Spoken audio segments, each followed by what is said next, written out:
పండగలైనా పెళ్లిలైనా వస్త్రాలకు వేదిక ఒకటే, అదే ఎస్ఆర్ షాపింగ్ మాల్. ఫ్యామిలీ అంతటికి అన్లిమిటెడ్ ఆఫర్స్.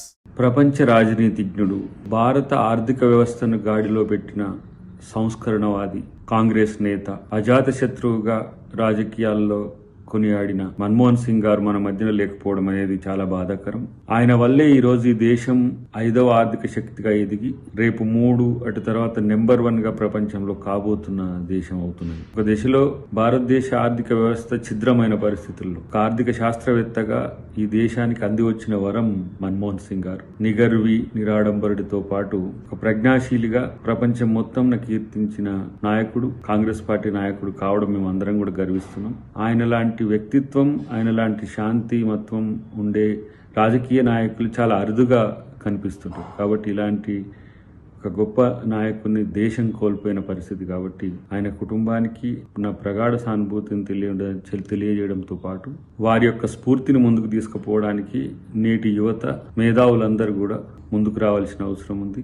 ఆయన ప్రధానమంత్రిగా ఉన్నా కూడా కాంగ్రెస్ పార్టీ విధానం ఇంకా తేలని సందర్భంలో కూడా ఆయనను వ్యక్తిగతంగా కొండ లక్ష్మణ్ బాపూజీ గారితో కలిసి మేము మాట్లాడినప్పుడు తెలంగాణ పట్ల సానుకూలంగా ఉండడమే కాకుండా ఆ సమస్య పరిష్కారానికి మరింత పదునైన, మరింత శాంతియుత మార్గాల్లో మీరు పయనించాలని చెప్పి ఉద్బోధించిన ఒక మంచి నాయకుడు.